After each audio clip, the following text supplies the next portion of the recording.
ಸಿರಿಧಾನ್ಯ ಕುರಿತು ಜನಾಂದೋಲನ ರೂಪದಲ್ಲಿ ಪ್ರಚಾರ ಕೈಗೊಂಡು ರಾಜ್ಯವನ್ನು ಸಿರಿಧಾನ್ಯಗಳಿಗೆ ಜಾಗತಿಕ ಕೇಂದ್ರವನ್ನಾಗಿಸಲು ಪ್ರಯತ್ನಿಸಲಾಗುತ್ತಿದೆ ಎಂದು ಗೃಹ ಸಚಿವ ಹಾಗೂ ಜಿಲ್ಲಾ ಉಸ್ತುವಾರಿ ಸಚಿವ ಡಾಕ್ಟರ್ ಜಿ. ಪರಮೇಶ್ವರ್ ಅವರು ತಿಳಿಸಿದರು.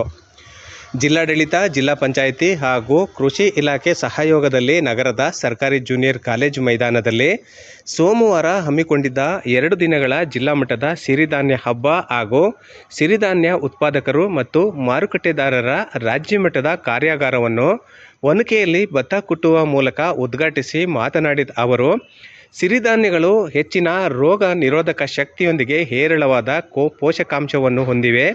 ಸಿರಿಧಾನ್ಯ ಸೇವನೆಯಿಂದ ಆರೋಗ್ಯವರ್ಧನೆಯಾಗುವುದಲ್ಲದೆ ರೋಗಮುಕ್ತರಾಗಿ ಆಸ್ಪತ್ರೆಯಿಂದ ದೂರವಿರಬಹುದು ಎಂದು ಅವರು ತಿಳಿಸಿದರು. ತಾಯಂದಿರು ತಮ್ಮ ಮಕ್ಕಳಿಗೆ ಸಿರಿಧಾನ್ಯ ಪದಾರ್ಥಗಳ ಸೇವನೆಯ ಅಭ್ಯಾಸ ಮಾಡಿಸಬೇಕು. ನಿಧಾನವಾಗಿ ಜೀರ್ಣವಾಗಿ ದೇಹಕ್ಕೆ ಶಕ್ತಿವರ್ಧಕವಾಗಿ ಕೆಲಸ ಮಾಡುವ ಗುಣಧರ್ಮವನ್ನು ಹೊಂದಿರುವ ಸಿರಿಧಾನ್ಯಗಳನ್ನು ಜನರು ಹೆಚ್ಚಾಗಿ ಬಳಸಬೇಕು ಎಂದಲ್ಲದೆ, ಜಿಲ್ಲೆಯು ಸಿರಿಧಾನ್ಯಗಳ ತವರೂರು ಎಂದೆನಿಸಿಕೊಂಡಿದೆ.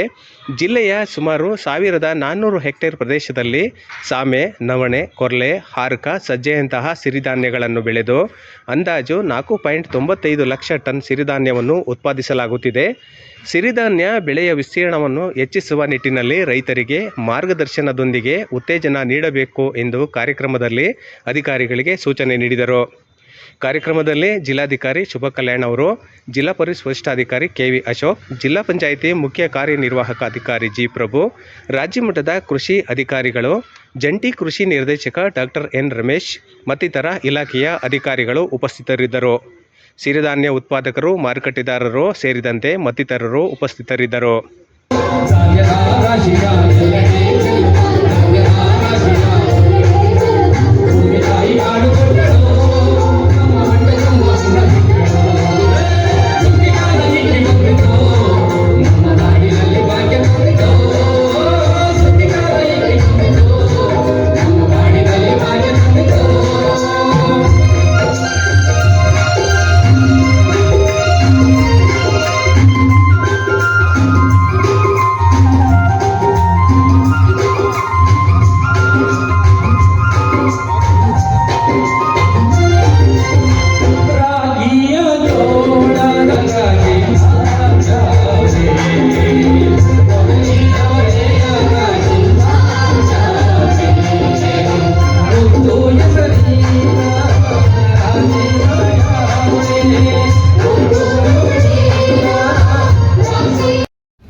ಜಿಲ್ಲಾ ಪಂಚಾಯಿತಿಯ ಸಂಯುಕ್ತ ಆಶ್ರಯದಲ್ಲಿ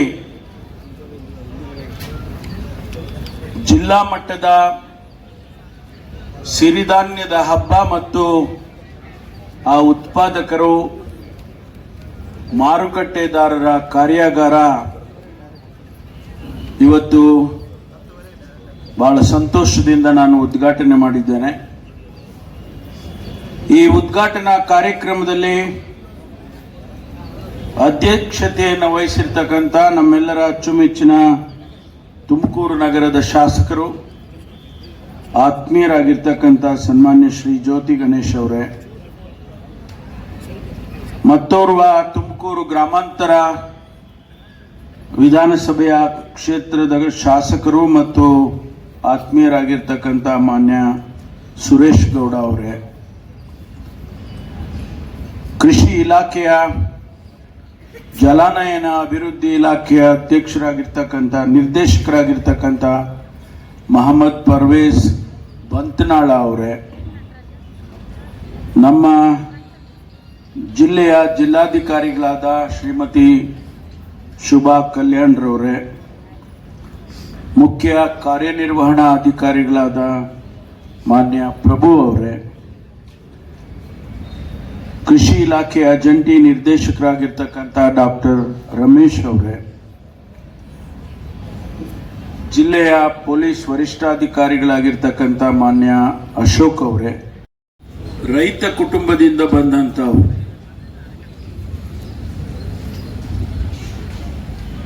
ಈ ದೇಶದಲ್ಲಿ 2 ಅತಿ ದೊಡ್ಡ ಬದಲಾವಣೆಯನ್ನ ನಾವು ಗಮನಿಸ್ತೇವೆ. 60ರ ದಶಕದ ಭಾರತ ಎಂಬತ್ತರ ದಶಕಕ್ಕೆ ಬದಲಾವಣೆಯನ್ನ ಪ್ರಾರಂಭ ಮಾಡಿದೆ. 2000 ಅಂದ್ರೆ ಆ ದಶಕದ 2000 ವರ್ಷಗಳ ಇಸವಿಯಲ್ಲಿ ಅತಿ ದೊಡ್ಡ ಬದಲಾವಣೆಯನ್ನ ಕಂಡು ಇಡೀ ವಿಶ್ವದ ಗಮನವನ್ನ ಸೆಳೆದಿದೆ. ಇದಕ್ಕೆ ಕಾರಣ ನನ್ನ ದೃಷ್ಟಿಯಲ್ಲಿ 2 ಅತಿ ದೊಡ್ಡ ಬದಲಾವಣೆಗಳು ಈ ದೇಶದಲ್ಲಿ ಆಗಿದ್ದು. ಒಂದು, ರೈತ ಈ ದೇಶದ ಪ್ರತಿಯೊಬ್ಬ ನಾಗರಿಕನಿಗೆ, ಪ್ರತಿಯೊಬ್ಬ ಪ್ರಜೆಗೆ 2 ಹೊತ್ತು ಊಟ ಸಿಗುವಂತ ರೀತಿಯಲ್ಲಿ ಆಹಾರ ಧಾನ್ಯಗಳನ್ನು ಬೆಳೆದುಕೊಟ್ಟಿದ್ದಾನೆ. 60ರ ದಶಕದಲ್ಲಿ ಇದ್ದಂತ ಪರಿಸ್ಥಿತಿ 80 ದಶಕಕ್ಕೆ ಬದಲಾವಣೆ ಆಯಿತು ಆಹಾರ ಧಾನ್ಯದಲ್ಲಿ. 1980ರಲ್ಲಿ ಅಂತಾರಾಷ್ಟ್ರೀಯ ಬಟಾನಿಕಲ್ ಕಾಂಗ್ರೆಸ್ನಲ್ಲಿ ಡಿಕ್ಲೇರ್ ಮಾಡ್ತಾರೆ,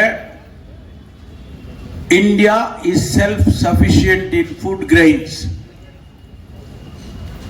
ತನಗೆ ಬೇಕಾದಂತ ಆಹಾರ ಧಾನ್ಯಗಳನ್ನ ಬೆಳ್ಕೊಳ್ತಕ್ಕಂತ ಸಾಮರ್ಥ್ಯ ಭಾರತಕ್ಕಿದೆ. ಭಾರತ ಅದನ್ನ ಯಶಸ್ವಿಯಾಗಿ ಮಾಡಿದೆ ಅನ್ನೋದನ್ನ ಅಂತಾರಾಷ್ಟ್ರೀಯ ಮಟ್ಟದಲ್ಲಿ ಗುರುತಿಸ್ತಾರೆ. 60ರ ದಶಕದಲ್ಲಿ 2 ಹೊತ್ತು ಊಟ ಇಲ್ಲದೆ ಇದ್ದಂತ ಪರಿಸ್ಥಿತಿ 80ರ ದಶಕಕ್ಕೆ ಬದಲಾವಣೆ ಆಯಿತು ಅನ್ನೋದನ್ನ ಗಮನಿಸಬೇಕು. ಇವತ್ತಿನ ಪರಿಸ್ಥಿತಿಯಲ್ಲಿ 2025ರ ಪರಿಸ್ಥಿತಿಯಲ್ಲಿ ದೇಶದಲ್ಲಿ ಆಹಾರ ಧಾನ್ಯಗಳನ್ನು ಉತ್ಪತ್ತಿ ಮಾಡುವುದರ ಜೊತೆಗೆ ಹೊರದೇಶಕ್ಕೆ ರಫ್ತು ಮಾಡುವಂತಹ ಸಾಮರ್ಥ್ಯವನ್ನು ಕೂಡ ನಾವು ಪಡ್ಕೊಂಡಿದ್ದೇವೆ. ಅನೇಕ ಆಹಾರ ಧಾನ್ಯಗಳನ್ನ ಇವತ್ತು ಭಾರತ ಬೇರೆ ಬೇರೆ ದೇಶಗಳಿಗೆ ರಫ್ತು ಮಾಡ್ತಾ ಇದೆ. ಗೋಧಿಯನ್ನ ರಫ್ತು ಮಾಡ್ತಾ ಇದೆ, ಅಕ್ಕಿಯನ್ನ ರಫ್ತು ಮಾಡ್ತಾ ಇದೆ, ಸಕ್ಕರೆಯನ್ನ ರಫ್ತು ಮಾಡ್ತಾ ಇದೆ. ಅನೇಕ ವಸ್ತುಗಳನ್ನ, ಪದಾರ್ಥಗಳನ್ನ ರಫ್ತು ಮಾಡುವಂತಹ ಸಾಮರ್ಥ್ಯ ಭಾರತಕ್ಕೆ ಬರಬೇಕಾದ್ರೆ ಅದು ಸಾಧ್ಯ ಆಗಿದ್ದು ರೈತನಿಂದ ಅನ್ನೋದನ್ನ ಇವತ್ತು ನಾವು ಸ್ಮರಿಸ್ಕೋಬೇಕಾಗ. ಅತ್ಯಂತ ಈ ಒಂದು ಬಗ್ಗೆ ಯಶಸ್ವಿಯಾಗಿ ಮಾತಾಡಿದಂತ ಜಿಲ್ಲೆಯ ಉಸ್ತುವಾರಿ ಸಚಿವರು ಹಿರಿಯರಾದಂತ ಡಾಕ್ಟರ್ ಪರಮೇಶ್ವರ್ ಸರ್ ಅವರೇ, ಈಗ ತಾನೇ ಮಾತಾಡಿದಂತ ಸಾಮಾನ್ಯ ಗ್ರಾಮಾಂತರದ ಶಾಸಕರಾದಂತ ಸುರೇಶ್ ಗೌಡ್ರೆ, ವೇದಿಕೆ ಮೇಲೆ ಉಪಸ್ಥಿತರಂತ ಮಾನ್ಯ ಜಿಲ್ಲಾಧಿಕಾರಿಗಳೇ, SP ಅವರೇ, ಜಿಲ್ಲಾ ಪಂಚಾಯತ್ನ CEO ಅವರೇ, ಎಲ್ಲ ವಿಜ್ಞಾನಿಗಳೇ, ನೆರೆದಿರ್ತಕ್ಕಂಥ ಎಲ್ಲ ಡಿಪಾರ್ಟ್ಮೆಂಟ್ನ ಎಲ್ಲ ಹಿರಿಯ ಅಧಿಕಾರಿಗಳೇ ಮತ್ತು ಮುಖ್ಯವಾಗಿ ಕಾರ್ಯಕ್ರಮವನ್ನ ಯಶಸ್ವಿ ಮಾಡಿದಂತ ಎಲ್ಲ ನೆಚ್ಚಿನ ಎಲ್ಲ ರೈತ ಬಾಂಧುಗಳೇ ಮತ್ತು ಕೃಷಿಕ ಸಮಾಜದಿಂದ ಬಂದಿರತಕ್ಕಂಥ ಎಲ್ಲ ಪದಾಧಿಕಾರಿಗಳು, ನೆರೆದಿರ್ತಕ್ಕಂಥ ಎಲ್ಲರಿಗೂ ಕೂಡ ಅಡ್ವಾನ್ಸ್ ಆಗಿ ಸಂಕ್ರಾಂತಿ ಹಬ್ಬದ ಶುಭಾಶಯಗಳನ್ನ ತಿಳಿಸ್ತಾ, ಈಗೇನು ನಮ್ಮ ಪರಮೇಶ್ವರ್ ಸರ್ ಹೇಳಿದ್ರು ಮತ್ತು ಸುರೇಶ್ ಗೌಡ್ರು ಸರ್ ಹೇಳಿದ್ರು ಕೂಡ ಅದೇ ರೀತಿ ನಾವು ರೈತರು ಏನ್ ಬೆಳೀತಾರೋ ಅದು ಮಾರ್ಕೆಟ್ ಇರಬೇಕು. ಯಾಕಂದ್ರೆ ಲಾಸ್ ಮಾಡೋದಕ್ಕೆ ನಾವು ಉಪಯೋಗ ಇಲ್ಲ. ಈ ಏನೇ ಮಾಡಿದ್ರು ಕೂಡ ನಿಮ್ಮ ಒಂದು ಏನು ಆದಾಯ ದ್ವಿಗುಣ ಆಗಬೇಕು, 4 ಟೈಮ್ಸ್ ಆಗಬೇಕು ಅನ್ನೋ ಉದ್ದೇಶದಿಂದ ಇವೆಲ್ಲವನ್ನು ಕೂಡ ಮಾಡ್ತಿರೋಂಥದ್ದು. ರೈತರ ಒಂದು ಬೆಳೆ ಯಾವ ರೀತಿ ಮಾರ್ಕೆಟಿಗೆ ತಲುಪ್ತದೆ ಅದು ಖಂಡಿತವಾಗಿ ಯಾರೋ ಮಧ್ಯವರ್ತಿಗಳ ಪಾಲಾಗಬಾರ್ದು. ಇವತ್ತು ಸಾಕಷ್ಟು ಇದರಲ್ಲಿ ಇದೆ, ಇನ್ನು ಬೇರೆ ಬೇರೆ ಈವೆಂಟ್ಸ್ ಇದೆ. ಇದರಲ್ಲಿ ಮೌಲ್ಯವರ್ಧನೆ ಸಂಸ್ಕರಣೆ ತುಂಬಾ ಇಂಪಾರ್ಟೆಂಟ್. ವ್ಯಾಲ್ಯೂ ಅಡಿಷನ್ ಮಾಡಲಿಲ್ಲ ಅಂದ್ರೆ ನಾವು ರೈತರ ಬೆಳೆಯಲ್ಲಿ 50-60 ರೂಪಾಯಿ kg ಕೊಟ್ಬಿಟ್ಟು ತಗೊಂಡು ಹೋಗ್ತಾರೆ. ಬೆಂಗಳೂರಿನ ಸೂಪರ್ ಮಾರ್ಕೆಟ್ ನಲ್ಲಿ 300 ರೂಪಾಯಿ ಅಂತ ಹೇಳಿ ಇದು ಆರ್ಗ್ಯಾನಿಕ್ ಫುಡ್ ಅಂತ ಹೇಳಿ ಅವರು ಲೇಬಲ್ ಮಾಡಿ ಮಾರ್ತಾರೆ. ಅದು ಅವ್ರಿಗೆ ಸಲ್ಬಾರ್ದು. ಇಲ್ಲಿ ಫಾರ್ಮರ್ ಪ್ರೊಡ್ಯೂಸಿಂಗ್ ಆರ್ಗನೈಸೇಷನ್ಸ್, ಜಿಲ್ಲಾ ಜಿಲ್ಲಾ ಮಟ್ಟದಲ್ಲಿ ಇವತ್ತು ನಮ್ಮ ಡಿಪಾರ್ಟ್ಮೆಂಟ್ ವತಿಯಿಂದ, ಸರ್ಕಾರದ ವತಿಯಿಂದ ಏನ್ ಕೃಷಿ ಸಮಾಜ ಅವರೆಲ್ಲ ಬಂದಿದ್ದಾರೆ, ನೀವುಗಳು ಮಾಡಿದ್ರೆ ಅದನ್ನ ರೈತರಿಗೆ ನೀವು ವಾಪಸ್ಸು ಆ ಲಾಭವನ್ನ ತಲುಪಿಸೋ ರೀತಿಯಲ್ಲಿ ಆಗ್ಬೇಕು ಅಂತ ಹೇಳ್ತಾ ಸಾಕಷ್ಟು ವಿಷಯಗಳ ಬಗ್ಗೆ ಚರ್ಚೆ ಈಗ ಆಲ್ರೆಡಿ ಆಗಿದೆ. ಬರೋ ಸಂಜೆವರೆಗೂ ಕೂಡ ಸಾಕಷ್ಟು ಇಲ್ಲಿ ಡೆಲಿಬ್ರೇಷನ್ಸ್ ಆಗ್ತದೆ. ನಮ್ಮ ರೈತರಿಗೆ ಒಳ್ಳೇದಾಗ್ಲಿ, ಸಿರಿಧಾನ್ಯದಿಂದ ಎಲ್ಲರೂ ಕೂಡ ಹೆಲ್ತ್ ಒಳ್ಳೇದಾಗ್ಲಿ. ಸುರೇಶ್ ಗೌಡರು ಚಕ್ಲಿ ಏನಕ್ಕೆ ತಿನ್ಲಿಲ್ಲ ಅಂದ್ರೆ ಯಾವ ಎಣ್ಣೆಲಿ ಕರೆದಿರ್ತಾರೋ ಅಂತ ಅವ್ರ ತಲೆಯಲ್ಲಿ ಡೌಟ್. ಆದ್ರಿಂದ ಇವತ್ತು FPOಗಳು, ಫಾರ್ಮರ್ ಪ್ರೊಡ್ಯೂಸಿಂಗ್ ಆರ್ಗನೈಸೇಷನ್ಸ್, ನೀವೆಲ್ಲ ಹೇಳಿದ್ರಲ್ಲ, ಏನು ಉಪಯೋಗಿಸಿರೋ ಗುಣಮಟ್ಟದಲ್ಲಿ ಉಪಯೋಗಿಸಿದ್ರೆ ಖಂಡಿತವಾಗಿ ಎಲ್ಲರನ್ನೂ ಕೂಡ ಉಪಯೋಗಿಸ್ತಾರೆ. ಯಾವ್ದೋ ನಾವು ಒಳ್ಳೆ ಇದು ಆರೋಗ್ಯ ಆರ್ಗ್ಯಾನಿಕ್ ಅಂತ ಹೇಳ್ಬಿಟ್ಟು ಚಕ್ಲಿ ಅಂತ ಹೇಳ್ಬಿಟ್ಟು ತಗೊಂಡು ಯಾವ್ದೋ 50 ರೂಪಾಯಿನಲ್ಲಿ ಯಾವ್ದೋ ರಿಫೈನ್ಡ್ ಆಯಿಲ್ ನಲ್ಲಿ ಕರೆದು ಕೊಟ್ರೆ ಡ್ಯಾಮೇಜ್ ಮಾಡ್ತೀವಿ ನಾವು ಆರೋಗ್ಯನ. ಆದ್ರಿಂದ ಮೌಲ್ಯಾಧಾರಿತ ಪದಾರ್ಥಗಳು ಕೂಡ ಕ್ವಾಲಿಟಿ ಇರಬೇಕು ಅಂತ ಈ ಸಂದರ್ಭದಲ್ಲಿ ಹೇಳ್ತಾ ನೆರೆದಿರ್ತಕ್ಕಂಥ ಎಲ್ಲರಿಗೂ ಕೂಡ ಧನ್ಯವಾದಗಳು. ಪ್ರಗತಿ GR ನಾಗಶ್ರೀ ಇವರಿಗೆ ನಮ್ಮ ಚಪ್ಪಾಳೆಯ ಮುಖೇನ ಅಭಿನಂದಿಸುತ್ತಾ ಅವರಿಗೆ ಬಹುಮಾನವೇ.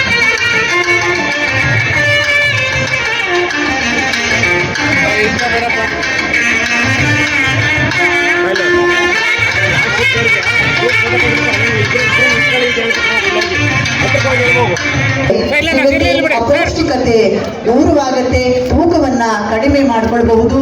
ಸಾಮಾನ್ಯವಾಗಿ ನಾವೆಲ್ಲರೂ ತೊಂದರೆಗೆ ಸಿಲುಕುವಂತಹ ಮಧುಮೇಹ, ಹೈ BP ಇವೆಲ್ಲವನ್ನ ನಮ್ಮ ಸಿರಿಧಾನ್ಯಗಳನ್ನ ಸೇವಿಸುವ ಮೂಲಕ ಆಟೋಮೆಟಿಕಲಿ ಯಾವುದೇ ಚಿಕಿತ್ಸೆ ಇಲ್ಲದೆ ಆಸ್ಪತ್ರೆಗೆ ಹೋಗದೆ ಕಡಿಮೆ ಮಾಡಿಕೊಳ್ಳಬಹುದು. ಇಂಥ ಅನೇಕ ವೈಶಿಷ್ಟ್ಯ ವೈಭವದ ಸಿರಿಯನ್ನ ಹೊಂದಿರತಕ್ಕಂತಹ ಸಿರಿಧಾನ್ಯಗಳಿಂದ ಅನೇಕ ರೀತಿಯ ಖಾದ್ಯಗಳನ್ನ ತಯಾರಿಸಿ ಪ್ರಥಮ, ದ್ವಿತೀಯ, ತೃತೀಯ ಸ್ಥಾನಗಳನ್ನ